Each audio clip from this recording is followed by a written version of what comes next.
reunirnos para poder aprender de tu palabra. Te damos gracias, Señor, por nuestro maestro y te pedimos, Señor, que tus bendiciones, Señor, sigan cubriendo, siga derramando tu gracia, tu sabiduría sobre él y tu cuidado sobre su familia. Te pedimos que tú abras el entendimiento, Señor, para que nosotros podamos, Señor, aprender de estos maravillosos libros, Señor, y que sean de bendición para cada uno de nosotros, para que nosotros podamos impartirles a otros, Señor. Bendice a cada uno de mis compañeros, en el nombre de Jesús. Amén. Amén, amados. Bueno, la semana pasada, Maestro, maestro, sí, discúlpeme, dígame. estoy pidiendo excusa por la cámara porque se me ha ido la luz aquí en la casa y estoy en el celular en el patio aquí buscando señal. Ok, ¿se escucha usted bien? Imagino que usted nos escucha bien a nosotros. Sí, le estoy escuchando. Ok, A veces me saca, pero vuelvo y entro y así. y ahora, ¿qué ruido? Ok, ahí vamos. Bueno, amados, pueden ver mi presentación, ¿no, verdad? Bien. De manera para capitular un poco lo que vimos la semana pasada, estábamos en Romanos capítulo 1. Recuerden que hablábamos de cómo Pablo no se avergonzaba del Evangelio, de un mensaje que le trajo tantas dificultades en su vida, pero él entendía que el Evangelio es poder de Dios para salvar. No que el Evangelio tiene poder, sino que es el poder de Dios para salvar. Es el poder de Dios para salvar es el Evangelio.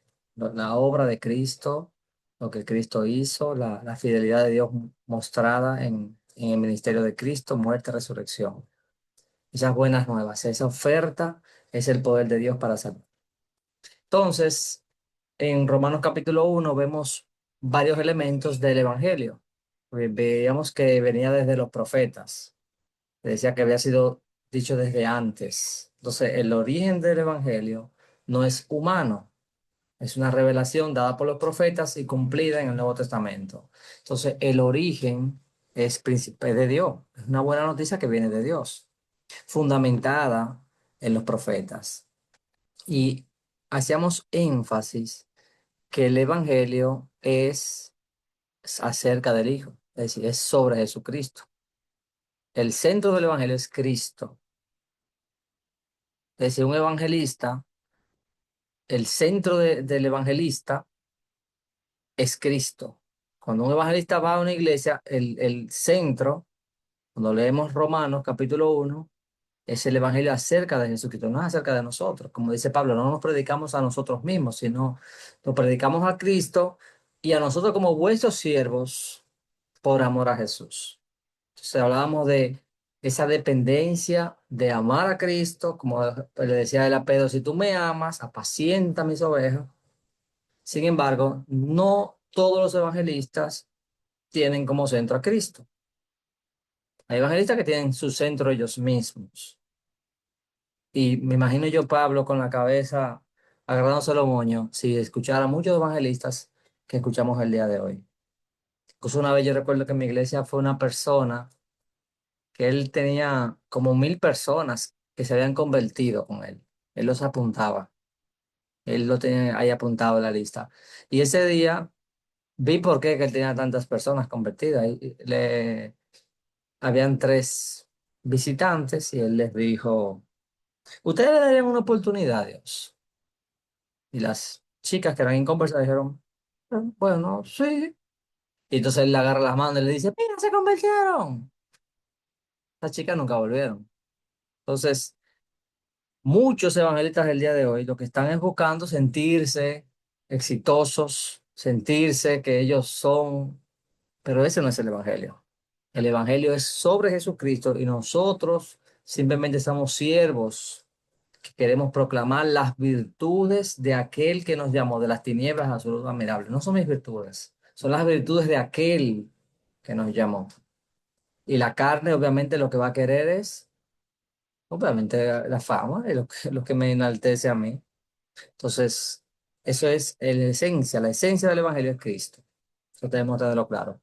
El Evangelio, el alcance es universal. Las buenas noticias son para todos. Ese es el mensaje principal de Romanos, que es para judíos y gentiles. ¿Con qué propósito es el Evangelio? Para que las personas obedezcan la fe, para que puedan vivir de manera agradable a Dios. Y al final, ¿para qué? Bueno, para exaltar las gracias, la misericordia, la gloria de Dios, de su bondad. Al final es para glorificar a Dios. Dios está salvando a las personas, pero al final Dios va a llevarse la gloria de todo lo que él hizo. Entonces, el día de hoy vamos a continuar con el capítulo 1 y capítulo 2 de Romanos. Vamos a ir en la clase desglosando, pero no vamos a ver tal vez todos los versículos de Romanos, pero sí vamos a ir a las partes más importantes en cada una de las clases. Y luego entonces iríamos a Gálatas. Entonces, vamos a ver, hay algunas cámaras apagadas. En la medida de lo posible, recuerden que deben de encenderlas. Si están comiendo, cenando, amados, eso no importa, porque ustedes tienen 2 clases consecutivas o tienen que cenar. Con eso no hay problema. Eso no. Ven, profe, estoy en el trabajo todavía. No me dan chance de abrir la cámara. Sí, yo sé por tu caso. Entonces, se está grabando, perfecto. Entonces, Romano capítulo 1 dice, versículo 18. Porque la ira de Dios se revela desde el cielo contra toda impiedad e injusticia de los hombres que detienen con injusticia la verdad. Porque lo que de Dios se conoce les es manifiesto, pues Dios se lo manifestó. Aquí Pablo está hablando de lo que se conoce en teología como la revelación general, una revelación natural que todas las personas tienen. Porque él dice que contra toda esta impiedad de estos hombres impíos, Dios, ellos con su comportamiento están deteniendo la verdad, están rechazando la verdad de que Dios existe, porque dice, porque lo que de Dios se conoce les es manifiesto. ¿Por qué les es manifiesto? Porque Dios mismo se lo ha manifestado a cada persona. Porque dice que la ira se revela desde el cielo contra toda impiedad e injusticia de los hombres. Y cualquier lugar donde haya un ser humano pecando, está pecando contra Dios y Dios se ha manifestado a esa persona. ¿Qué cosas se ha manifestado? Dice, porque las cosas invisibles de Él, su eterno poder y deidad, se hacen claramente visibles desde la creación del mundo, siendo entendidas por medio de las cosas hechas. Es decir, nada surge de la nada.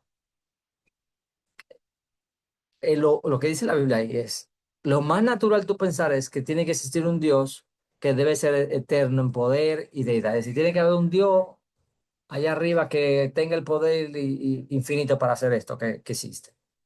Y eso es algo como lo básico. Eso es como lo básico que todo el mundo sabe, pero por causa del pecado, las personas rechazan esa verdad y viven como si Dios no existiera, hasta que se crean esa mentira. No quiere decir que las personas viendo la creación van a saber que Cristo murió en la cruz, que Jesús es la verdad, la religión verdadera, todo eso. Eso ya es una revelación específica que está en la Biblia. Pero la revelación general sí da a las personas el entendimiento de que algunos aspectos de Dios, dice, cosas invisibles de Él, su eterno poder y deidad, esas cosas las personas tienen el conocimiento de que de que Dios existe, que Él es eterno, que Él es poderoso. Y solamente por ese conocimiento ya las personas deberán de actuar de manera distinta. Lilian Hernández. Profe, y eso se puede validar claramente porque muchas religiones eh, reconocen que hay algo creador. O sea, las religiones, las primitivos, ¿verdad? Adoraban, que si el cielo, que si las lunas, que si las estrellas. Ellos estaban tratando de reconocer que esa creación no había sido de la nada y que no era una creación autónoma, sino que Dios, alguien la había creado. y eso se evidencia en la humanidad y en la historia de la humanidad. O sea que si el hombre ahora decide no creer, lo que está visible es lo que dice Romano, o sea, porque ellos simplemente niegan lo que están viendo con sus ojos. Exactamente. Ellos suprimen, es decir, rechazan activamente esa verdad. ¿Y cómo lo rechazan? En vez de adorar a Dios creador, a ese Dios infinito, adoran las cosas creadas. Dice, pues habiendo conocido a Dios, no le glorificaron como a Dios, ni le dieron gracias, sino que se envanecieron en sus razonamientos y su necio corazón fue entenebrecido. Profesando ser sabios, se hicieron necios y cambiaron la gloria del Dios incorruptible en semejanza de imagen de hombre corruptible, de aves, cuadrúpedos y de reptiles. Es decir, si ya Dios existe, ellos deben de haberle dado las gracias, darle la gloria a Dios, darle la gracia, pero como no lo hicieron, se envanecieron en sus razonamientos y su corazón fue entenebrecido.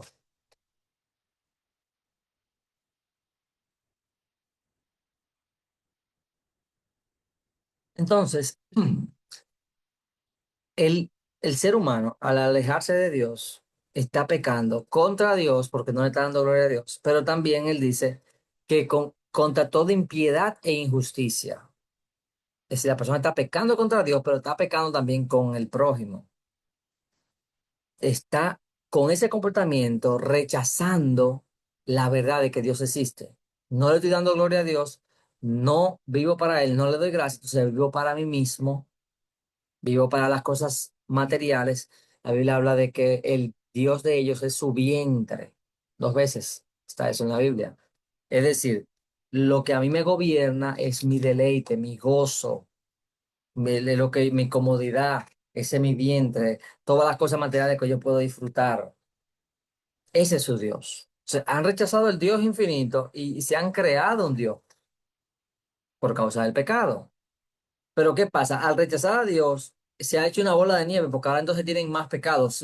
Se envanecieron en sus razonamientos y su necio corazón fue entenebrecido. Es decir, que al rechazar a Dios, entonces lo que viene después es peor. Entonces, ¿qué pasa ahora? Ellos rechazan a Dios y ahora ¿qué Dios hace? Dice, por lo cual también Dios los entregó a la inmundicia. Ahí está la respuesta de Dios. Es decir, ellos querían inmundicia, entonces Dios lo entrega a la inmundicia. Dijo un autor, se llama Oscar Wilde, muy conocido, dice, no cristiano, pero muy conocido.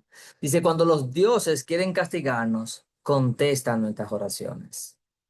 Porque si Dios le da a lo que un pecador quiere, ¿qué va a querer el pecador? Que el pecador va a querer pecado. ¿Y a dónde va a quedar? Más peor va a quedar. Y eso es lo peor que Dios puede hacer.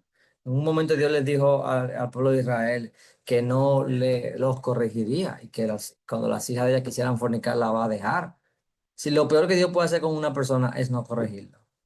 Pero al que él ama, lo disciplina y lo azota. Eso es lo que dice la Biblia, el Nuevo Testamento.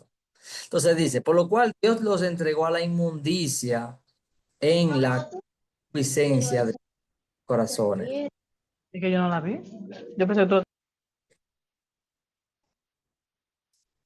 Hay un micrófono abierto. Ya lo muteé. Ok. Entonces dices, entonces Dios los entrega a la inmundicia en la concupiscencia de sus corazones, de modo que deshonraron entre sí sus propios cuerpos, ya que cambiaron la verdad de Dios por la mentira, honrando y dando culto a la criatura antes que el Creador, el cual es bendito por los siglos. Amén. Por esto Dios los entregó. Fíjense que ya van varias veces que le está diciendo eso. Dios los entregó a la inmundicia. El versículo 26 dice, Dios los entregó a pasiones vergonzadas. El 28 dice, Dios los entregó a una mente reprobada. Dios los está entregando. Y lo peor, entonces lo que va a hacer es aumentar el pecado. Dios los entregó a pasiones vergonzosas, pues aún sus mujeres cambiaron el uso natural. Es decir, Pablo dice, no, no, no, no, pero es que el pecado es una cosa terrible. Porque ya de por sí ellos son infieles. De por sí tienen relaciones fuera del matrimonio. de por sí tienen mucha pareja. Es decir, están entregados a la inmundicia, pero cuando Dios lo entrega a la inmundicia, entonces ellos dicen, no, no, no, no, es que hombre y mujer no, tenemos que ser todavía más inmundos. Por eso Dios los entregó a pasiones vergonzosas, que es todavía peor, porque cuando un hombre inconverso está con una mujer inconversa, fuera de matrimonio, es pecaminoso. Pero ahora es más, todo, no, que eso no es suficiente, tenemos que pecar más. O sea, Dios los entregó a pasiones vergonzosas, pues aún sus mujeres cambiaron el uso natural por el que es contra naturaleza. Modo de Maestro, amén. oye, eso fue entonces lo que ocurrió en Sodoma y Gomorra, que hubo pecado y que como ninguno se iba a la presencia de Jehová. Bueno, el pecado venía ya hace mucho, pero se dice que esa ciudad estaba envuelta en todo eso y que como ellos no entendían ni escuchaban la palabra de Jehová, ellos, el Señor lo entregó a esa mente reprobada. Cuando Lot también estuvo allá y eso, que ellos no querían las hijas, sino que querían al ángel. O sea, que era más pecaminoso todavía. Es contra natura, es decir, cómo tú vas, cómo, porque incluso en Pedro, Judas, mencionan también lo de Génesis 6 que dice que ángeles tuvieron relaciones con mujeres. Hay un sinnúmero de teorías con respecto a eso. Pero está, cuando Pedro lo menciona y Judas, están diciendo, mira, eso es algo contra naturaleza. Y por eso menciona Sodoma, porque estaban haciendo algo contra naturaleza. Pastor Roosevelt,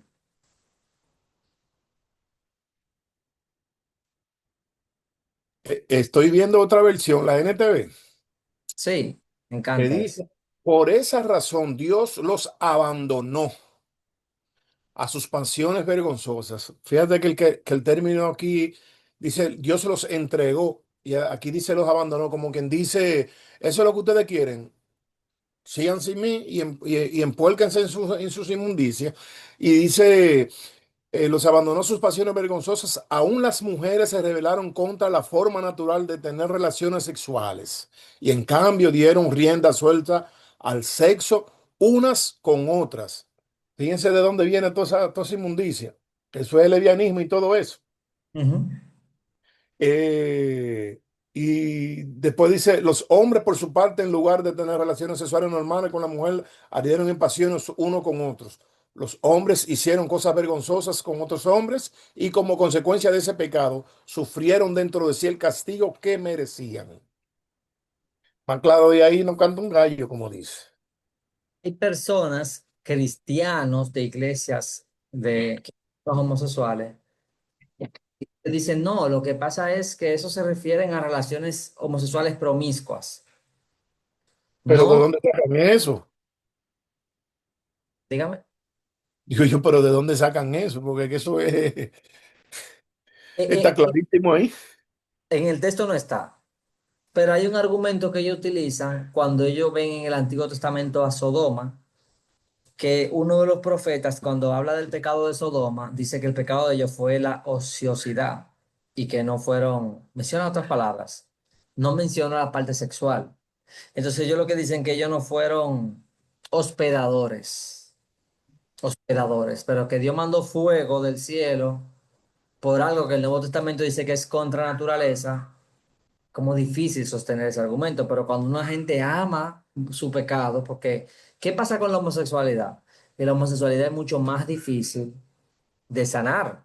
¿Por qué? Porque él está diciendo que son pasiones vergonzosas y que esa persona le ha dado rienda suelta a ese pecado o a veces una violación y la persona queda endemoniada. Es decir, hay un sinnúmero de causas, pero siempre son por pecado que comete la persona o que cometen contra ella. Muchas personas que han sido violadas son homosexuales también. Entonces, todo ese pecado está engendrando pecado. Y Pablo lo pone como una cúspide, como que esto ha aumentado. Y hay personas incluso que se han convertido, que son homosexuales, que lo que hace es que se quedan sin pareja, porque aman al Señor y no quieren pecar. Entienden que es pecado, pero nunca experimentan una liberación. Es decir, no todas las personas que se han convertido que vienen de la homosexualidad han sido completamente de que ya estoy normal. A veces Dios le permite que permanezca hasta el resto de sus días. Y es una lucha difícil.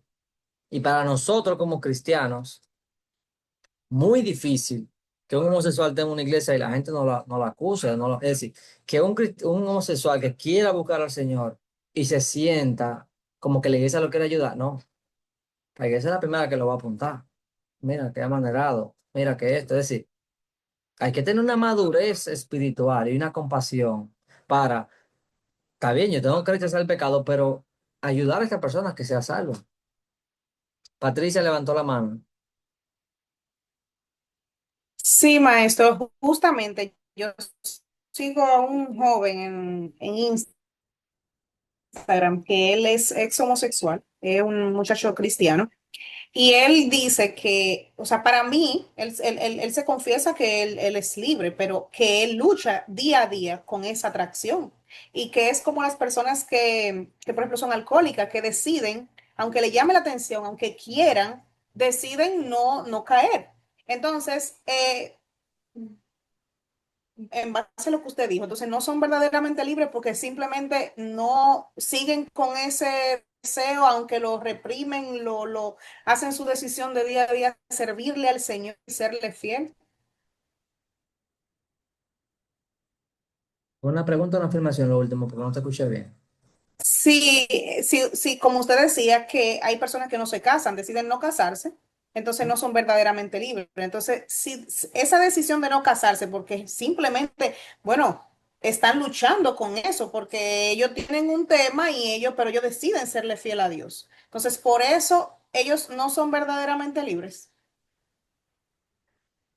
Realmente hay personas que yo he visto y realmente se ve que aman al Señor, pero Dios no le quita esa carga. No sé por qué. No sé si es algo espiritual, no sé si es realmente. Hay algunos que sí, que han dicho que han hecho hasta su vida y han salido de esa comunidad y han podido. Y es muy difícil, tiene que ser un trabajo del Señor porque nosotros realmente no recibimos este tipo de personas, ustedes lo saben. Así de que la persona se sienta bien, nosotros Permiso. realmente tenemos todavía esa capacidad. Escúcheme, profesora, nosotros se nos fue la luz y entró el inversor ahora y estamos haciendo el cambio, ¿yo? Por favor. Car- Carlos Santana levantó la mano.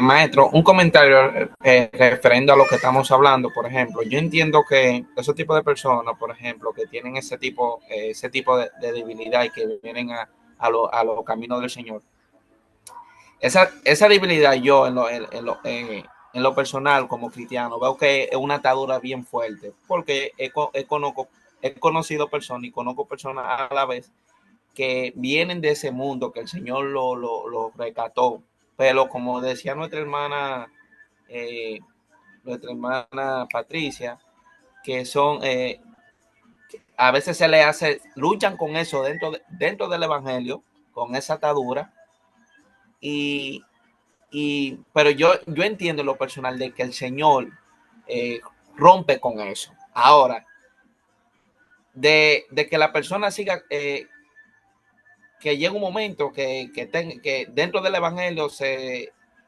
desee eso. Yo entiendo que debe de haber una reprensión del Espíritu Santo o debe de estar siempre conectado con el Señor, porque es una atadura espiritual bien fuerte. La atadura homosexual es de tan tal que el Señor destruyó una ciudad, Sodoma y Gomorra, la destruyó por causa de ese pecado. Es un pecado que realmente cuando la persona se inclina a eso, eh, yo entiendo que el poder de Cristo rompe con todo eso, pero debe de vivir constantemente en oración. Amén. El ayuno también ayuda mucho para las pasiones sexuales. Noemí Burgos.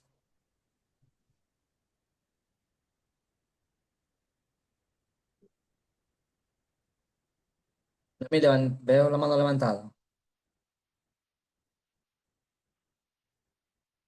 Se va a mandar ahí. Saludos, Dios le bendiga a todos.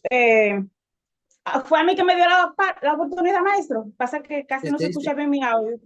Ok, ok. Sí. Bueno, yo entiendo, maestro, que eso son ya una cuestión espiritual muy fuerte, porque sí, yo entiendo que sí son libres, pero la misma Biblia nos dice en Mateo capítulo 12 que regresa, que cuando la persona es libre de espíritus inmundos, de tiempo en tiempo, esos espíritus retornan y dice que regresaré a mi casa de donde salí, y cuando regresa encuentra que ese hombre, como una casa desocupada, barrida y arreglada, entonces va y reúne a otros 7 espíritus peores que él, y todos juntos se meten a vivir nuevamente a la vida de esa persona. Yo entiendo que en realidad es una cuestión espiritual donde una persona que ha sido libertada de ataduras tan grandes, porque son ataduras terribles, debe estar constantemente en búsqueda, en intimidad espiritual, la oración, el ayuno, silicio, etcétera, como Dios le dirija y le ayude a mantenerse fiel y firme. Porque Satanás, el enemigo de nuestra alma, todo el tiempo está al acecho, y su propósito, su meta es hacer que nosotros perdamos nuestra salvación. Entonces, no solo las personas que tienen problemas ya como este de homosexualidad, yo digo, todos hemos sido liberados de algún modo por espíritus que nos atan de algún modo. Bueno, lo repetí. Y de tiempo en tiempo, igual que ellos, podemos ser atacados por Satanás, porque esos espíritus se mantienen zarandeando, buscando la forma de que nosotros salgamos de la gracia de Dios. Yo entiendo que tiene que ver mucho con todo esto. Amén. Vamos a continuar, un tema profundo. Entonces dice, como ellos no aprobaron tener en cuenta a Dios, Dios los entregó a una mente reprobada para hacer cosas que no convienen, estando atestados de toda injusticia, fornicación, perversidad, avaricia, maldad, llenos de envidia, homicidios. Hermano, hay cristianos que luchan mucho con la envidia. Nada más la homosexualidad, aquí se menciona todo tipo de pecado: homicidios, contiendas, engaños, malignidades, murmuradores, detractores, aborrecedores de Dios, injuriosos, soberbios, altivos, inventores de males, desobedientes a los padres, necios, desleales, sin afecto natural, implacables, sin misericordia. ¿Cuántas personas nosotros vemos en la calle sin afecto natural, sin misericordia?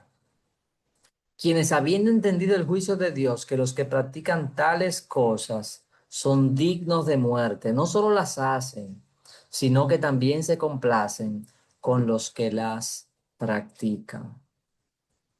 Entonces, aquí en Romanos 1, él está diciendo, todos estos pecadores, mira cómo les está, toda esta maldad, estas personas conocieron a Dios, tuvieron acceso a la verdad de Dios, al conocimiento de Dios, pero lo rechazan. En vez de glorificar a Dios, glorifican a la creación, y entonces Dios los abandona y terminan en un estado. Ellos estaban ya en pecado, ahora terminan en mucho más pecado. Entonces, de manera personal, si nosotros no reconocemos a Dios, así una persona, ¿no?, y deja de darle gloria, si no reconoce, de nuevo va a dar gloria. Si no le da gloria por lo que hay bueno en su vida, no le va a dar gracias a Dios. Porque si yo no creo que Dios es el autor de cada cosa buena en mi vida, toda buena dádiva y todo don perfecto viene del Padre de las luces, no le doy gracias a Dios. Y como no le doy gracias a Dios, yo vivo en mi vanidad, en mi ignorancia, y me extravío en mi razonamiento. Entonces, al extraviarme y al no considerar a Dios, termino en un estado peor. Ahora, cuando una persona que no vive de esa manera, como vemos en Romanos capítulo 1, alguien que no roba, que no mata, que no hace nada de eso, lee esa primera parte, cuando esa carta de Romanos capítulo 1, él dice, muy bien, se siente gozoso. ¿Por qué? Porque yo no hago eso, yo no robo, yo no mato, yo no soy nada de eso. Entonces, en Romanos capítulo 2, aquí Pablo va a trabajar con el otro grupo, porque son dos grupos. Pablo está trabajando con dos grupos de personas. Primero vimos todos esos impíos, Romanos capítulo 1. Vamos a ver Romanos capítulo 2. Dice, por lo cual eres inexcusable, oh hombre, quien quiera que seas tú que juzgues. Es decir, que cuando yo veo a un impío en la calle, a un motorista que se mete en vía en rojo, que casi me mata, que tuvo una gente diciendo todas las cosas por esa boca, y yo lo juzgo diciendo, mira, yo no soy como tú, yo soy mejor que tú. Tú mereces el juicio de Dios, pero yo no, pues yo no soy como tú. A este grupo que está hablando Pablo aquí. Dice, pues eres inexcusable, oh hombre, quien sea tú que juzgas. Pues en lo que juzgas a otro, te condenas a ti mismo, porque tú que juzgas haces lo mismo. Mas sabemos que el juicio de Dios contra los que practican tales cosas es según verdad. Y piensas tú, oh hombre, tú que juzgas a los que tal hacen y haces lo mismo, que tú escaparás del juicio de Dios. O menosprecias las riquezas de su benignidad, paciencia o longanimidad, ignorando que su benignidad te guía al arrepentimiento. Pero por tu dureza y por tu corazón no arrepentido, atesoras para ti mismo ira para el día de la ira y de la revelación del justo juicio de Dios. Es un juicio que es para todos, el cual pagará a cada uno conforme a sus obras. ¿Cómo va a ser el pago del Señor? Vida eterna a los que, perseverando en bien hacer, buscan gloria, honra e inmortalidad. Hay un grupo de personas que están perseverando en hacer el bien porque ellos están buscando gloria, honra e inmortalidad. Y Dios le va a pagar con la vida eterna a ese grupo. Pero hay un segundo grupo. Dice, pero ira y enojo a los que son contenciosos y no obedecen a la verdad, sino que obedecen a la injusticia. Tribulación y angustia sobre todo ser humano que hace lo malo, al judío primeramente y también al griego. Pablo está condenando al judío y al griego, es decir, al que no es judío. El griego ahí representa todo el gentil, porque recuerden que es una cultura greco-romana.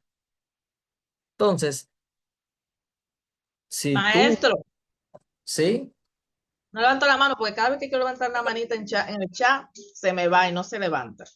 Pero ahí entonces, con algunos cristianos que predican en la plataforma digital, que andan criticando a otros cristianos, ¿se le aplica eso que estábamos leyendo? No, tú que eres inexcusable porque juzgas a otros. tú dices como los rabacucos. Sí. Es que los rabacucos en todas las fotos están así con el dedito para adelante. No sé si ustedes se fijan, se han fijado. ¿Qué pasa con los Sí, rabacucos? Los rabacucos parece que se ha llevado con ellos. caen perfectamente en este grupo. Eres inexcusable quien quiera que sea que tú que juzgas, porque en lo que juzgas a otro te condenas a ti mismo. Pero si yo apunto al rabacucu y digo, ese rabacucu es condenable, y yo no soy como ese rabacucu, yo no. Entonces, el rabacuco está mal porque el rabacuco, el que bebe café está en pecado, el que tiene reloj está en pecado. Pero si yo me siento mejor que el rabacuco, independientemente si sean cristianos o inconversos, porque creo que hay muchos de ellos que son impíos. También son La mayoría yo veo que no tienen gracia, ni amor, ni Cristo, ni Espíritu Santo, nada más es criticar, criticar, criticar. Yo no lo veo ahí fruto del Espíritu, en realidad. Por los frutos lo conoceréis. Pero si yo digo, este no tiene fruto, yo sí soy bueno, entonces también caigo en el juicio de Pablo. Quien quiera que seas tú que juzgas. Cada vez que yo juzgo a una persona y yo pienso que él merece el juicio y yo no lo merezco, ya yo estoy entonces en el saco. Patricia levantó la mano. Sí, maestro, es básicamente para que podamos siempre diferenciar cuándo es una crítica y cuándo es que estamos juzgando. Porque, por ejemplo, ahora se han levantado muchísima gente que son supuestamente de Dios, con muchísimas teorías antibíblicas totalmente.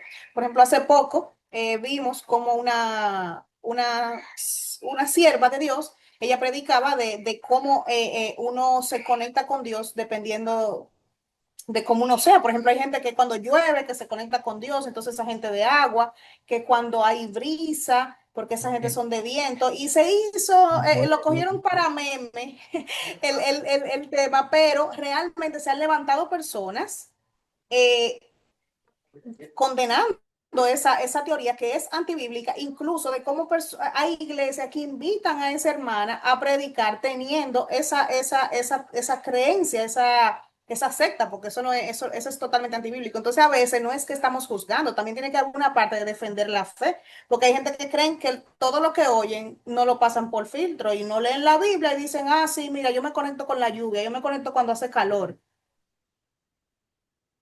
Correcto, sí, porque no es que nosotros nos juzguemos. Pablo constantemente está juzgando personas en el Nuevo Testamento.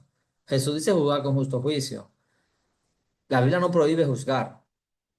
Lo que Pablo está criticando aquí es el moralista, el que cree que es más justo que los demás y que por ende él merece salvación y el otro merece juicio.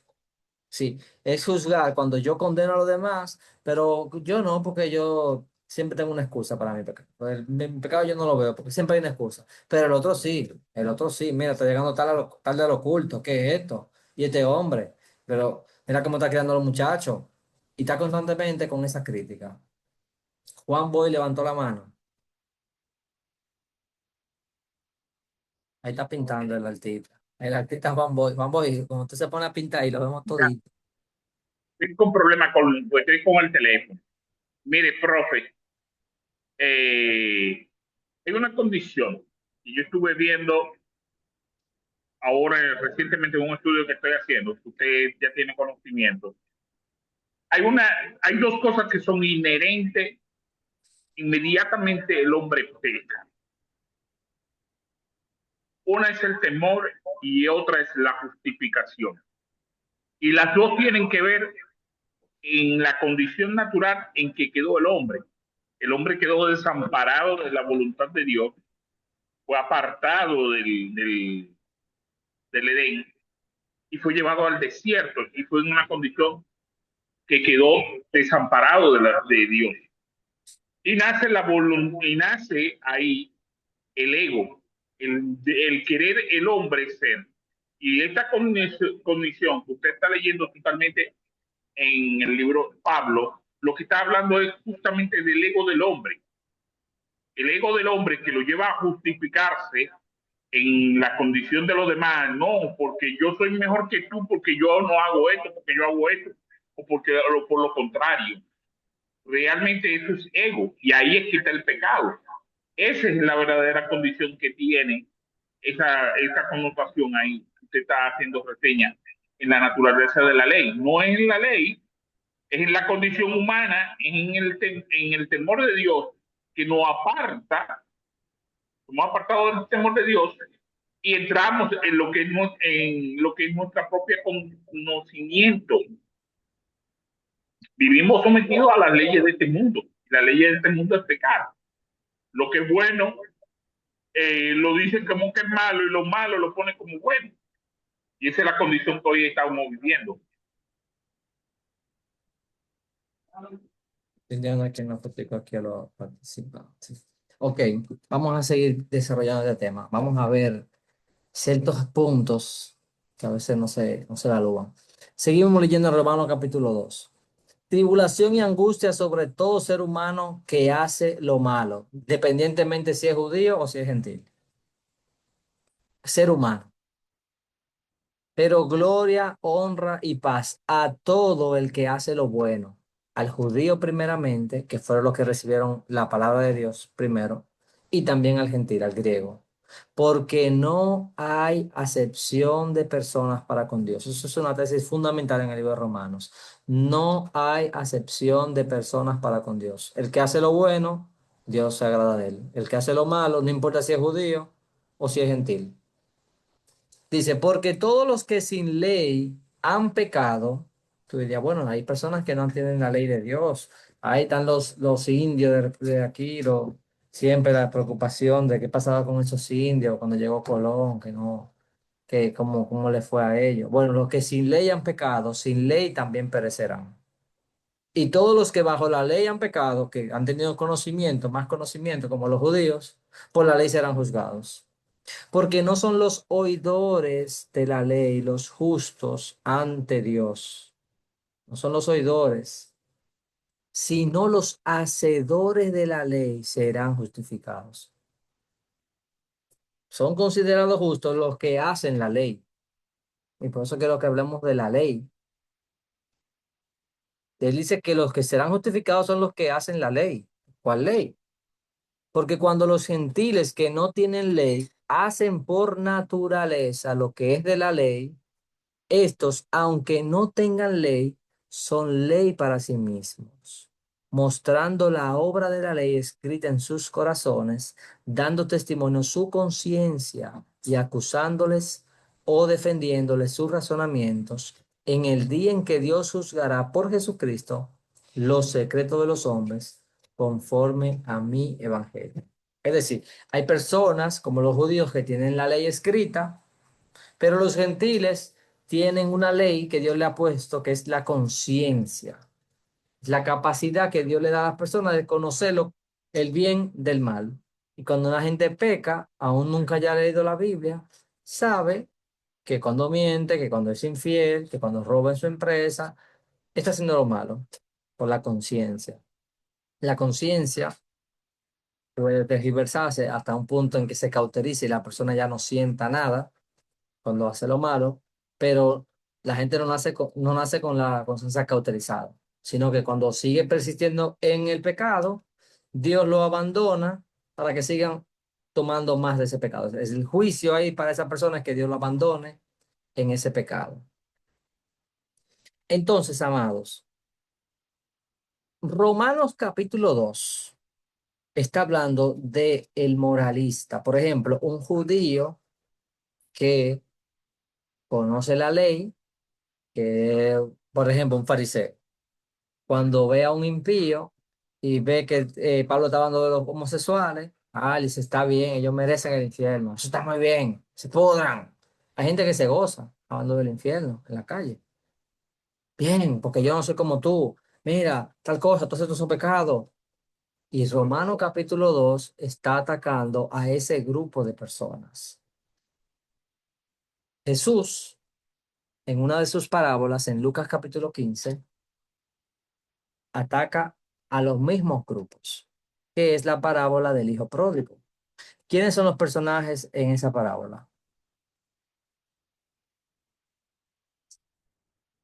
¿Cuáles son los personajes de la parábola del hijo pródigo? El El padre y papá y los los dos dos El hermanos. padre y el hijo. Si nosotros leemos Romanos capítulo 1 con todos esos pecados, ¿a quién describiría, quién de los hermanos se parece a este? Fornicación, avaricia, engaños. ¿Quién sería? Al que se fue. El hijo pródigo. El hijo pródigo. Pero muchas veces uno no se fija en el hermano mayor. Voy a buscar aquí en el celular. Lucas capítulo 15. Voy a buscar el versículo para leer un poquito. Dice, Yo recuerden, todo el tiempo te serví, ¿cómo es? me porté bien. Dice, y su hijo mayor estaba en el campo y cuando vino y llegó cerca de la casa, no me está fajado trabajando, oyó la música y las danzas. Y llamando a uno de los criados le preguntó qué era aquello. Y él le dijo, tu hermano ha venido y tu padre ha hecho matar el becerro gordo por haberle recibido bueno y sano. Entonces se enojó y no quería entrar. Salió por tanto su padre y le rogaba que entrase. Mas él respondiendo dijo al padre, he aquí tantos años te sirvo, no habiéndote desobedecido jamás. y nunca me has dado ni un cabrito para gozarme con mis amigos. Pero cuando vino este tu hijo, no mi hermano, no mi hermano, cuando vino este tu hijo, que ha consumido tus bienes con rameras, has hecho matar para él el becerro gordo. Él entonces le dijo, hijo, tú siempre estás conmigo y todas mis cosas son tuyas. Mas era necesario hacer fiesta y regocijarnos porque este tu hermano era muerto y ha revivido, se había perdido y es hallado. Cuando nosotros leemos el contexto de Lucas, Jesús está haciendo un contraste con Lucas, le está escribiendo a los gentiles. Es el evangelio de los gentiles. Y el hermano mayor representa a los judíos, a los fariseos. Y el que se fue por ahí, que se descarrió y desperdició todo lo que Dios le dio, y después terminó peor porque estaba comiendo de la comida de los cerdos. Y es de ese que está peor que Dios está teniendo misericordia. Jesús está diciendo, mira, mi ministerio, yo tengo otras ovejas que tengo que buscar. Pero los fariseos no querían que los perros, como le decían a los gentiles, los perros vinieran, porque no, es que ellos merecen el infierno. No lo saque de ahí, déjalo ahí. El hermano mayor, aparentemente, dice que él nunca le había fallado a su papá. Entonces, exteriormente, él era muy obediente, como el fariseo que decía, yo diezmo, yo no falto al templo, yo hago esto, yo hago aquello, yo hago aquello. Y el otro, que era un bandido, vamos a decir, pecador, le dice, Señor, no quería ni siquiera mirar, no me decía, ten piedad de mí, ten misericordia de mí. Y ese fue perdonado, y el otro que hacía toda esta religiosidad, y que realmente si una persona lo viera, diría, pero ese hombre es inexcusable, ese hombre es intachable. Igual que el hermano mayor no se le ve el pecado hasta que llegue el hijo. Y ahí uno se da cuenta que él no tiene misericordia. Él lo que quiere es ganarse el favor de su padre, pero con su comportamiento. Entonces, y ahí es que el evangelio no desnuda todo. No es solamente el evangelio para los que, no, los que viven impíamente, ellos sí necesitan el evangelio, pero yo no rompo un plato. Yo me convertí, yo nací convertido. Yo he sido cristiano toda mi vida. Hay gente que cree, y me han dicho, que nacieron cristianos, evangélicos, porque sus papás son cristianos y ellos toda su vida, ellos nunca han sido pecadores prácticamente. Ellos, no sé, están en el cielo, parece que no sé. Pero dice, no, hermano, tú no estás comprendiendo que tú también necesitas el evangelio. Tú tienes una dureza, igual que el hermano mayor. Que tú no es que Dios me va a condenar a esos impíos, no. Es que tu corazón no tiene misericordia. Tú estás viviendo de una manera recta porque tú te quieres ganar la salvación con tus obras. Y Romano entonces va a hablar de las obras. Lilian levantó la mano y luego el pastor Roosevelt.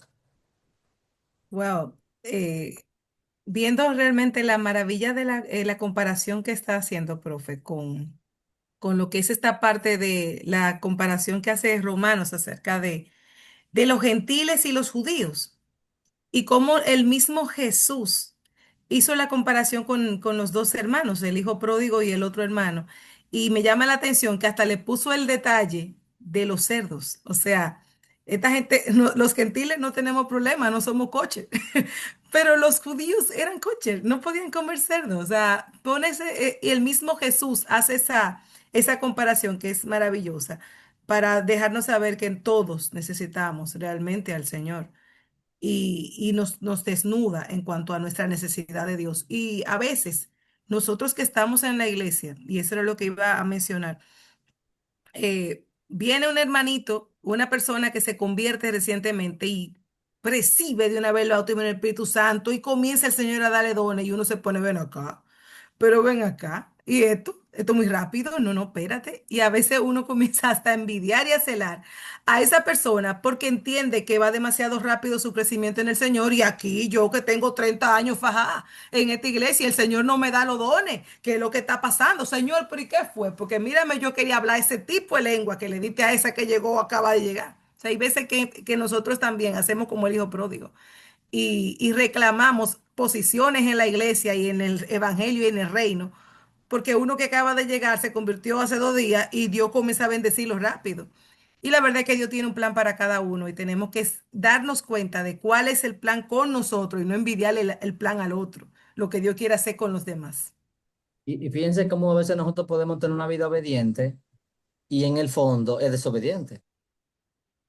Porque yo estoy haciendo la cosa para la sombra, para ganar el favor de Dios, para controlarlo, para que no me pasen cosas malas, déjame hacer así. No porque yo lo ame a Dios, sino porque déjame no hacer todo pecado, no sea que vengan unos demonios y me debaten en la casa. Yo lo que no quiero es seguir tranquilo, pero no por un amor genuino. Entonces a veces Dios hace ese tipo de cosas, como tú dices, que llega otra persona y Dios entonces empieza a mostrarte envidia en tu corazón. Es decir, cosas que están profundo debajo de la casa, de tu casa espiritual, en el sótano, y tú no has dejado que el Señor entre ahí. Y Dios entonces tiene que a través de los años llevarte a situaciones para tú darte cuenta lo orgulloso que tú eres, lo arrogante que tú eres, y tú no te das cuenta. A mí una vez el Señor me ministró con la arrogancia y el orgullo. Y yo decía, pero ¿cómo es posible? Es decir, el orgullo es uno de los pecados que más fácil se oculta. ¿Y tú no te das cuenta? Y yo digo, pero Señor, pero esto yo lo tengo hace como 5 años. ¿Y cómo tú no me, y cómo así? Entonces, y cuando yo se lo he dicho a personas, las personas que me conocen me dicen, orgullo, no. Y personas que me conocen mucho. Porque hay pecados que ni siquiera uno mismo, ni los que están cerca de uno lo ven. Sino Dios es que conoce, así como el cuchillo que la llama, el corazón no lo llama, solamente lo conoce el cuchillo. Así es el Señor. Así es el Señor, que conoce lo más profundo de nosotros. Pastor Roosevelt. Qué tremendo está este tema, profesor. Siguiendo en esa línea, la Biblia, recuérdese que menciona en el libro de Jeremías que el corazón es perverso y engañoso. Y hay cosas que a veces uno Todas las tiene. cosas. Sí, entonces hay Más cosas que que uno mismo no sabe. Sí, hay cosas que uno mismo no sabe que uno la tiene hasta que no le llegue el momento, como le pasó al hermano, ¿verdad? Entonces, ¿qué pasa? Uno tiene que tener mucho en cuenta también la parte de la justificación, como decía mi hermana Lilian. Entonces, a veces, esas cosas que están dentro de uno, que uno no sabe que están, pero que están ahí, la misma palabra la saca a flota cuando, cuando hay situaciones, por ejemplo, como esa. Porque uno tiene que sincerarse delante de Dios. Hay que ponerse en el lugar de esa familia. Ustedes saben que en una familia siempre hay uno de los hijos o dos de los hijos que siempre está como más atento de todo, que si tiene la familia tiene un negocio, es la mano derecha de la familia y el que está pendiente de todas las cosas, pero siempre se dice que en una familia hay una oveja negra. Entonces yo he visto mucho eh, que siempre a esas ovejitas negras, como que a veces se le dedica más tiempo a ellos y quizás uno puede ver que tiene favoritismo y no es así. Y una vez mi papá me dio una respuesta con eso y él me dijo, no, mi hijo, tú sabes que yo a mis hijos somos cuatro. A los cuatro yo los quiero igualito, pero no todos tienen el mismo comportamiento y a los que tienen un poquito de dificultad, uno le dedica más tiempo para poder tratar de llevarlo a los caminos del Señor y ayudarlo con las cosas, pero el amor es igual en todas las cosas. Entonces, uno tiene que pedirle al Señor que le ayude a ver con los ojos espirituales las cosas, porque espiritualmente la reacción, la actitud que debió tener el hermano no debió ser esa, sino de alegrarse igual que el papá. Wow, mi hermano volvió a casa. Vamos a unirnos a la fiesta porque es el hermano que se había perdido, que se había descarriado, pero Dios tuvo misericordia y vamos a celebrar. Pero lo que pasa fue que salió lo que él tenía dentro del corazón de él y empezó a justificarse. Oye, pero yo soy el que trabajo, yo estoy contigo. Y el papá le contestó, mi hijo, pero todo lo mío es tuyo. O sea, cuando tú quieras, tú puedes coger el cordero gordo, el que tú quieras, y hacer todo lo que tú quieras, porque tú estás aquí conmigo. Vamos ahora a celebrar con el hermano que llegó, que el Señor tuvo misericordia.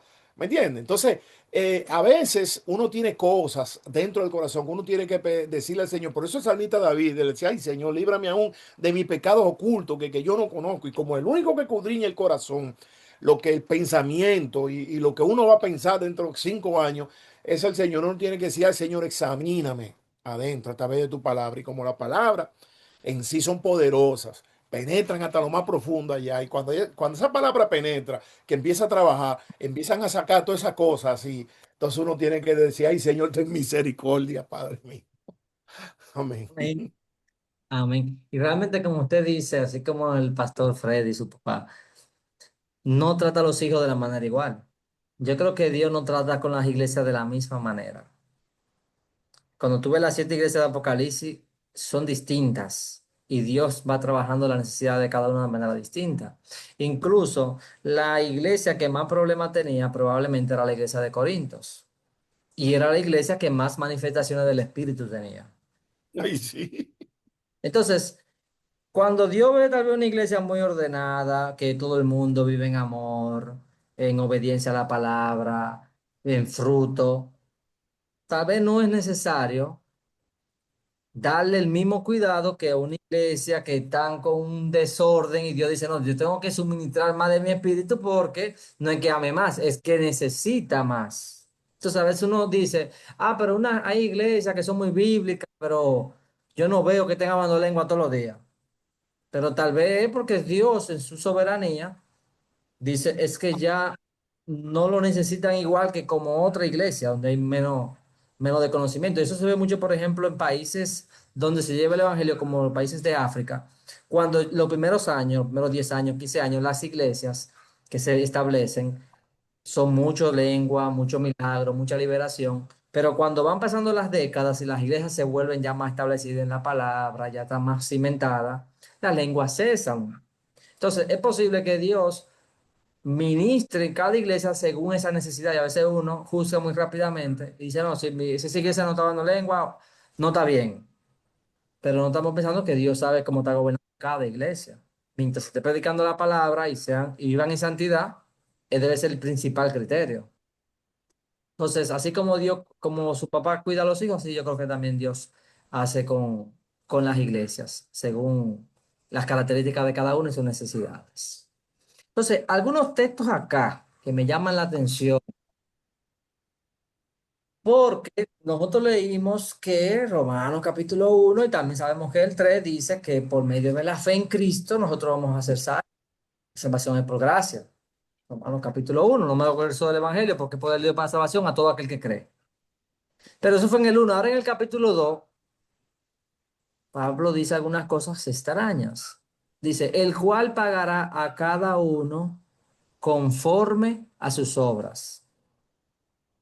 Vida eterna en los que perseveran en bien hacer. Es decir, Dios le va a dar vida eterna a los que están haciendo, buscando gloria, honra y mortalidad. No dice por fe, sino como las acciones, conforme a sus obras. Dice, no son los oidores de la ley los justos ante Dios, sino los hacedores de la ley. Parece como que Pablo está diciendo que los que van a ser justificados son que los que hacen la ley.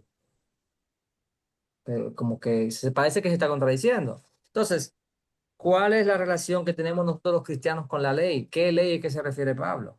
En Romanos 7 él dice que la ley a la verdad es santa y el mandamiento santo, justo y bueno. Si Pablo dice que la ley es buena, es santa. A veces decimos, no, ya estamos bajo la gracia, no estamos bajo la ley es mala y la gracia es buena. Romanos capítulo 14 dice, porque Cristo está vivo yo, dice el Señor, que ante mí se doblará toda lengua y toda rodilla y toda lengua confesará a Dios. De manera que cada uno de nosotros dará a Dios cuenta de sí. Y esto es el juicio que Dios va a hacer a todas las personas, incluyendo los creyentes. De manera que cada uno de nosotros dará a Dios cuenta de sí. Nosotros muchas veces nos escudamos en la gracia y decimos, bueno, ya no importa nada, porque al final es por gracia, no es por obras. Pero Romano dice que cada uno de nosotros va a dar a Dios cuenta de sí. Y esto no solamente está en Romanos. Profe, Dice, perdón, perdón, permítame leer un versículo que está en la otra versión con eso que usted está diciendo. Dice el versículo 10, dice, pero habrá gloria, honra y paz de parte de Dios para todos los que hacen lo bueno, para los judíos primero, también para los gentiles, pues no habrá favoritismo.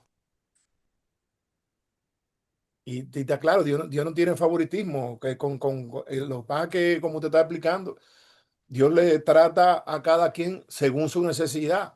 Y también nos habla de un premio que uno va a tener ahí. El que hace lo que Dios hace y cumple, va a tener un premio. Y yo creo que casi no se habla de eso, porque yo he escuchado a mucha gente casi nadie le hace caso a los galardones que Dios va a dar ni nada de eso. Y siempre escucho el término decir a la gente, yo me quisiera salvarme aunque sea, ¿cómo se dice? Chepa con laude. Sí, sí, sí, yo lo que quiero es llegar allá y la cosa así. Entonces, ¿eh? Yo lo que quiero ser el que barre, lo que dicen la gente. Ay, sí, sí, sí, sí, sí. Porque sí, diga. Así mismo es decir, que como que se ve esa... Lo que importa es salvarse, a chepa cum laude, es la palabra que te estoy diciendo. ¿Qué es lo cuál es el requisito mínimo que yo tengo que hacer para ser salvo? Y ya todo lo demás ya yo aviso. Ese es como el criterio, es la ley del mínimo esfuerzo. Y lamentablemente eso se manifiesta en todos los aspectos de nuestra vida. Cuando nosotros creemos y vivimos el cristianismo, como déjame hacer el mínimo esfuerzo porque esto es por gracia. Pero hay una cosa, el detalle que el resultado de todas esas buenas obras que uno hace tiene que ser la salvación. Y la gente no entiende eso. O sea, si Entonces la salvación es por obra. no, no, no, no, no. La salvación no es por obra. La salvación es por gracia, lo que el Señor nos dio, pero después que usted es salvo, que aceptó al Señor Jesucristo, el Señor Jesucristo lo selló con su Espíritu Santo, usted tiene que alinearse a lo que dice la palabra. Entonces, debido a eso, todas las obras tienen que seguirle a usted, pero no por lo que usted haga, sino el resultado de que Jesucristo vino a su vida, lo cambió, lo regeneró y operó el milagro más grande que hay, que es la salvación. El resultado de eso tiene que ser todo lo que usted haga bueno, pero no que lo... Perdón. Pero que se está hablando de que por el resultado, y el resultado es por obra. No podemos confundir una cosa con otra. Los hacedores de la ley serán justificados, dice ese texto que está ahí. Entonces, el que es salvo por la ley es por obra, porque la ley, ¿qué es lo que hace? La ley te dice una serie de parámetros que constituyen pecado, entonces tu obra es no hacer eso. Y eso es lo que está planteando el profesor R.C. Sproul. Y eso es que hay una relación entre creer la salvación, que entre creer en Jesucristo. Entonces, cuando tú crees en Jesús, tú obras bien. Pero Romano te está diciendo que el Señor dará conforme a las obras. Es así, la ley es obra. La ley nos enseña a nosotros que lo que tenemos malo. O sea, ahí es un punto que debemos detenernos a analizarlo. Hay un planteamiento, yo no sé, yo no he visto lo que el profesor dejó con relación a los videos de R.C. Sproul, pero en clases anteriores yo tuve la oportunidad de escuchar al profesor R.C. Sproul hablar sobre los planteamientos que hace Santiago y los planteamientos que hace Pablo por las obras, la salvación por obra y la salvación por obra. Porque hay fe sin obra. Hay fe sin obra, pues yo puedo... no hay fe sin obra. Pero hay obra sin fe. Ahí están las obras, sin fe. Pero no hay fe sin obra. Si usted cree, usted obra. O sea, la salvación es consecuencia de creer. La salvación es consecuencia de obrar porque creo. La salvación es consecuencia de obrar porque creo. Porque hay fe, hay obras sin fe. Santiago y Pablo se encuentran en esa posición. La salvación es obrar porque creo, porque hay obras sin fe.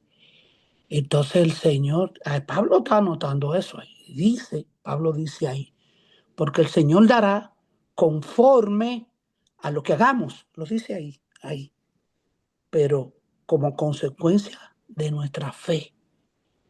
Por eso tenemos que entrar en detalle y verlo ahí, analizarlo eso. Y está ahí el dilema, está ahí en la salvación por obra. Cuando yo creo, yo obro. Esa es la que salva. La obra como consecuencia de la fe en Cristo Jesús. Porque hay obra sin fe. Ojo, esos detalles hay que anotarlo. Es una observación nada más. Discúlpeme, hermano. Amén. Quiero hacer Un paréntesis ahí mismo, profesor.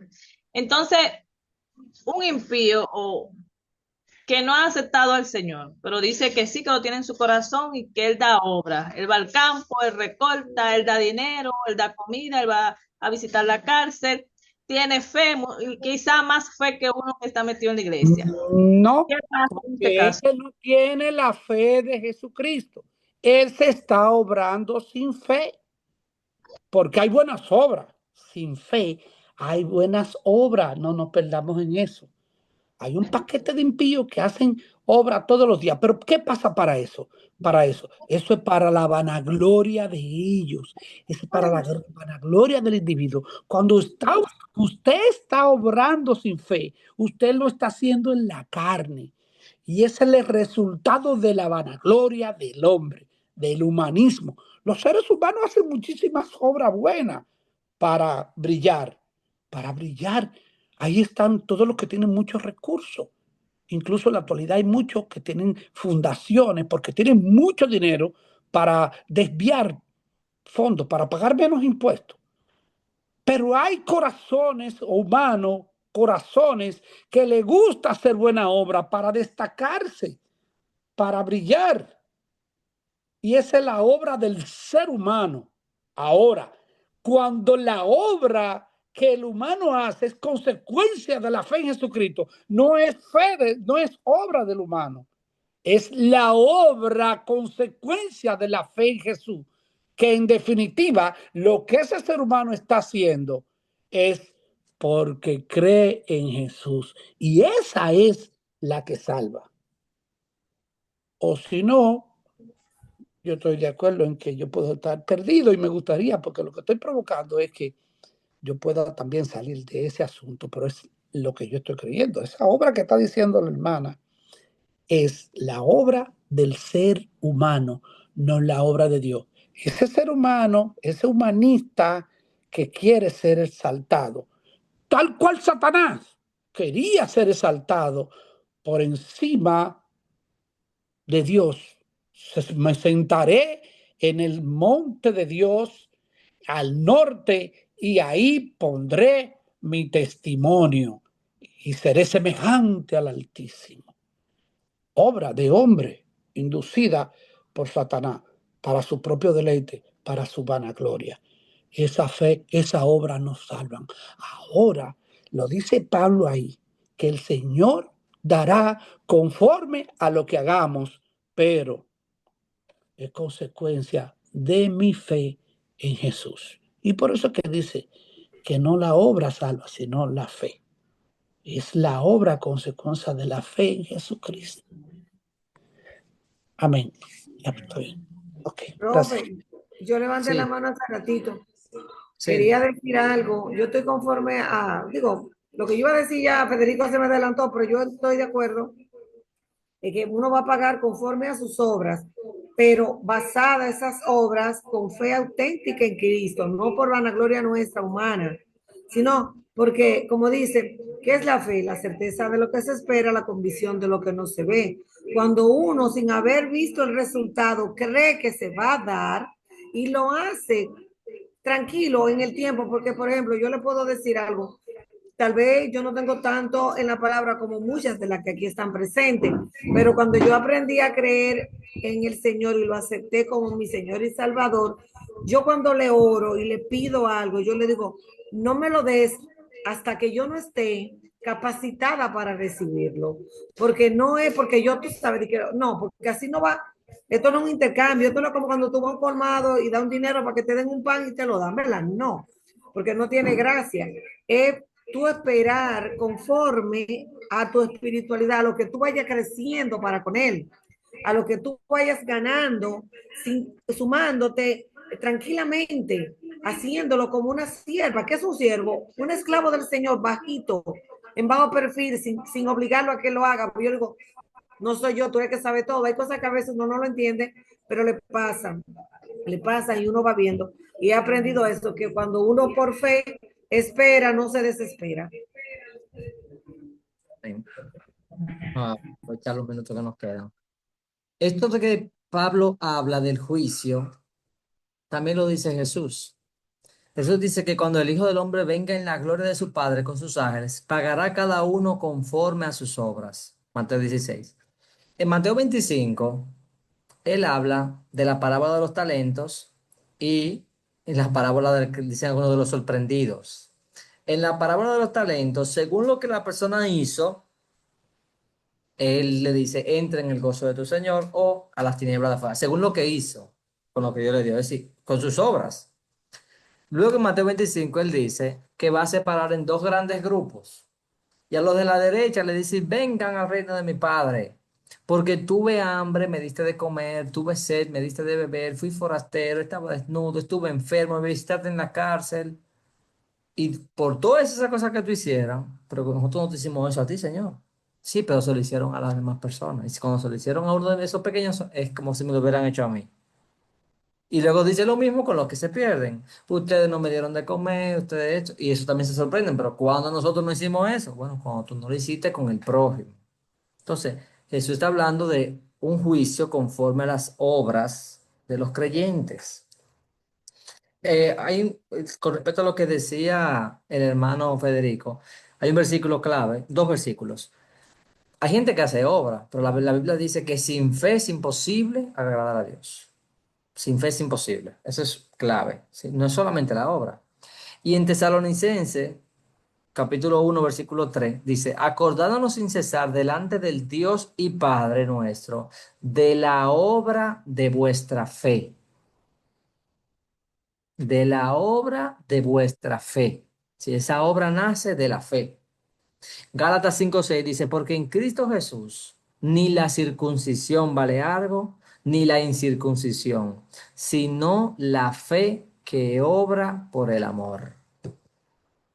Lamentablemente nosotros queremos una salvación por fe sin obras, porque es más fácil decir que no, yo soy salvo, Dios a mí no me va a condenar, yo creo que Jesús resucitó, y es más fácil decir eso.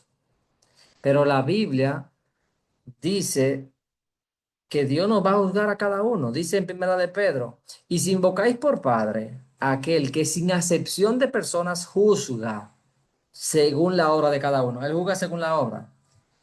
Conducíos en temor todo el tiempo de vuestra peregrinación. Porque nosotros lo que hacemos es que tenemos excusas para todo y para todo, para todo hay una excusa, pero en realidad no somos ese responsable, no estamos entendiendo que vamos a ser juzgados. Cuando vemos a las iglesias en Apocalipsis, a todas Él le habla de sus obras. En las iglesias, las 7 iglesias de Apocalipsis. Dice en Apocalipsis 2:23, y a sus hijos heriré de muerte, y todas las iglesias sabrán que yo soy el que escudriña la mente y el corazón, y os daré a cada uno según vuestras obras. Al que venciere y guardare mis obras hasta el fin, yo le daré autoridad sobre las naciones. Apocalipsis 3:2. Sé vigilante y afirma las otras cosas que están para morir, porque no he hallado tus obras perfectas delante de Dios. No dice, no, tú vas a la iglesia, tú crees que Jesús resucitó y tú no cometes pecados muy graves, son pecaditos, y como tú crees que Jesús resucitó, ya tú vas, nada más tienes que esperar a que te muera y te vas para el cielo. Es una visión muy pobre.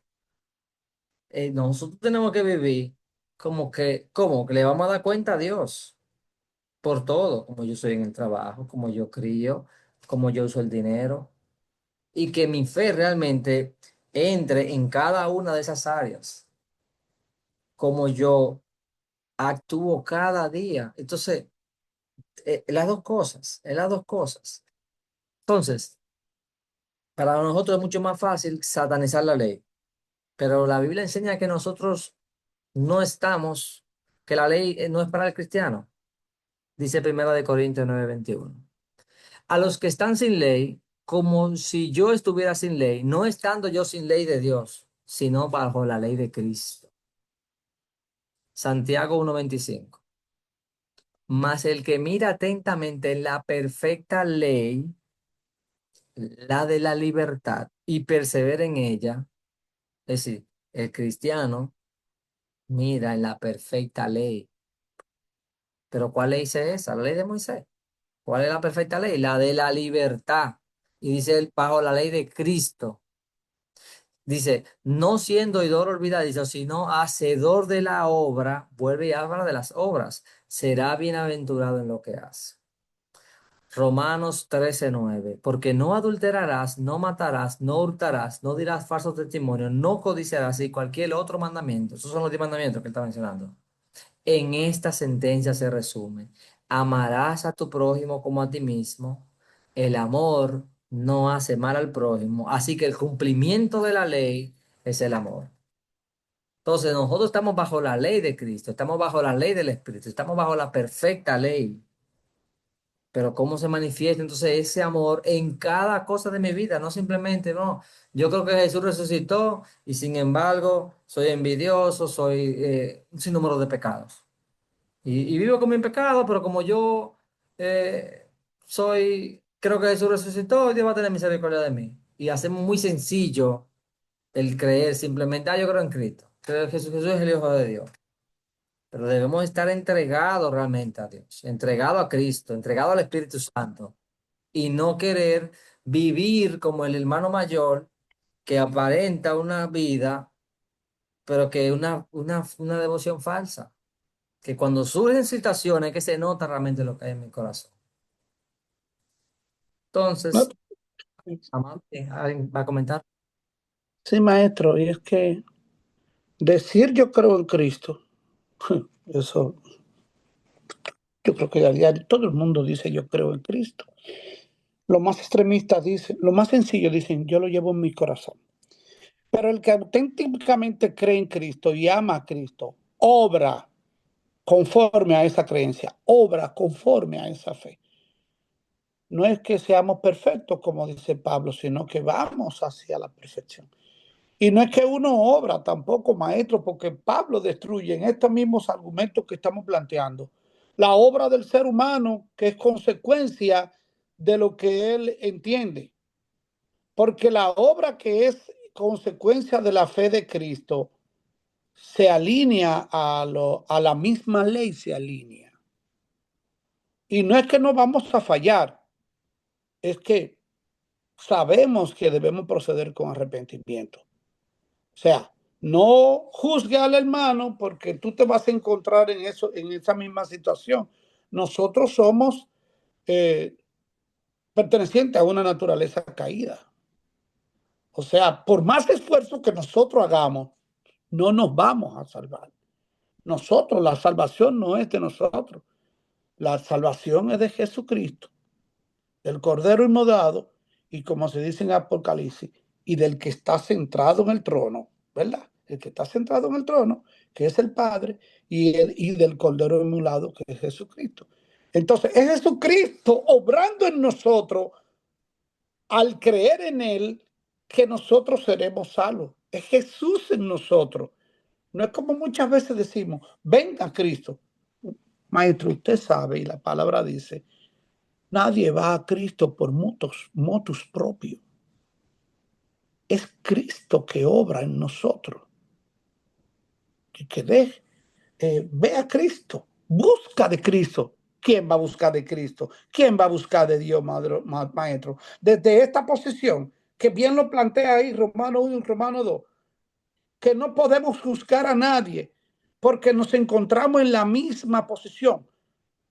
Muchas veces juzgamos al homosexual, juzgamos al ladrón, pero no nos damos cuenta que somos tremendos mentirosos. Nadie escapa a esto, sino es que la misericordia de Dios obra en nosotros, produciendo la fe que es de Él, la fe que es de Él, que es para salvación, y las obras que se derivan de esta, que son las que confirman.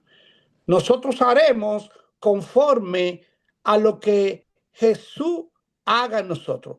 El mejor servicio, la mejor forma de servirle al Señor, es rindiéndonos ante Él, permitiendo que el Espíritu Santo haga la obra en nosotros.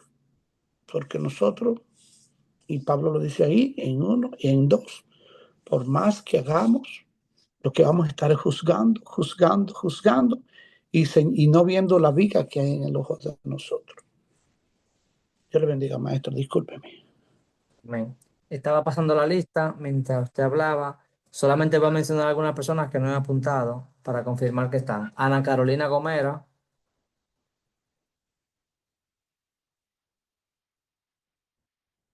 No está eso. Ana Carolina Gomera, no está. Atanasio Jiménez Bautista.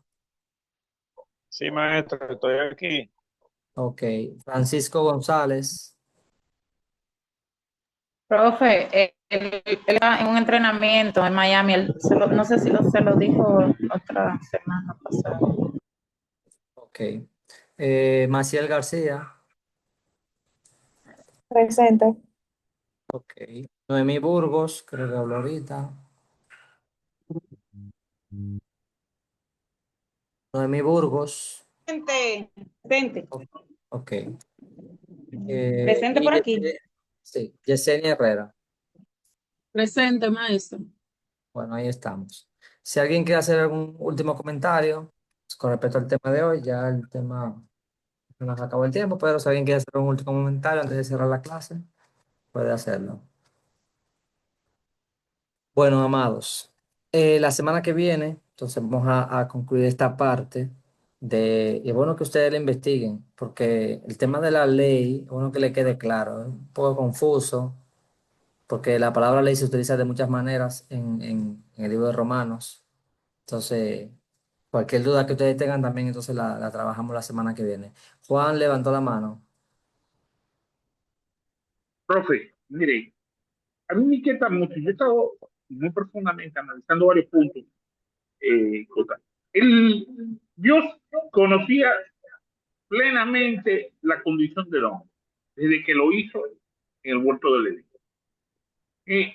Me sorprende a veces leyendo las cosas, cómo la analiza, cómo nosotros a veces la pasamos por alto. Dice en el capítulo de Génesis 3:10, con el relato de lo que sucedió en el huerto. Dice, y respondió, y oí la voz en el huerto. Voy a leer un poquito antes. Y oyendo la voz de Jehová Dios, que paseaba por el huerto el aire del día, el hombre y la mujer se escondieron de la presencia de Dios entre los árboles del huerto. Mas Jehová Dios llamó al hombre y le dijo, ¿dónde estás? Y él respondió, oí tu voz en el huerto y tuve miedo porque estaba desnudo y me escondí. Y le dijo, ¿quién te ha enseñado que estás desnudo? Tienen que resumir el punto porque ya son... Sí. Profe, lo que quería hacer una connotación importante. Mire, nosotros entendemos que la naturaleza del hombre es pecaminosa. Sí, es pecaminosa. Y tiene de pecado todo. porque está condicionado a que él rompió el orden que Dios tenía y el hombre aprendió a conocer lo que es el bien y el mal. El pecado original que tenemos es la conciencia del hombre natural, a partir de lo que él entiende en su condición humana. Por eso nosotros vemos el juicio de nosotros en justificación, vemos toda esa condición que Pablo ahorita, que narró usted en la lectura del libro de Romanos. Pablo lo narra muy bien, porque esa es la condición humana del hombre, no la espiritual. El hombre lo que tiene que es, como lo va a llevarnos en el capítulo 12, donde dice, renuncien a las cosas de este mundo, pues conozcan a Dios directamente, transformen su manera de pensar en lo que es bueno, agradable y perfecto a Él. Y esto es lo que nos va a permitir a nosotros poder conocer realmente cuál es la voluntad de lo que quiere Dios con cada uno de nosotros. La obra, la fe, todo va a actuar según de lo que tú tengas conocimiento. Qué es bueno, qué es malo, a partir de lo que tú aprendes. El hombre no va a saber distinguir las cosas de este mundo, que son buenas, que son malas, porque todo para eso es bueno. Un borracho usted le dice que es malo beber, y le va a decir, ojo, sí, y el viernes que no es para gozarlo. Te va a decir así, pero en esta condición nosotros sabemos que no es bueno, ni nos conviene, como lo dijo usted ahorita mismo, ni es bueno ni nos conviene. Entonces, a partir de ahí es que nosotros tenemos que ver el análisis del libro de Pablo, la teología que tiene, está muy ligada a la condición del pecado del hombre, a la naturaleza del pecado del hombre, el conocimiento del bien y del mal. Y si el hombre tiene un conocimiento errado por el pecado, va a estar constantemente en el pecado. Ahora, si conoce la verdad y esta verdad lo hace libre, va a aprender a vivir en la condición de la libertad que Dios y a través de Jesucristo nos ha dado una vida eterna. Una eternidad. Amén, hermano. ¿Es cuál? Se nos agotó el tiempo. Espero que la clase haya sido de provecho, amados, y pasen buenas noches y el próximo lunes nos vemos. Dios les bendiga. Dios le bendiga, maestro. Gracias. Amén, amén.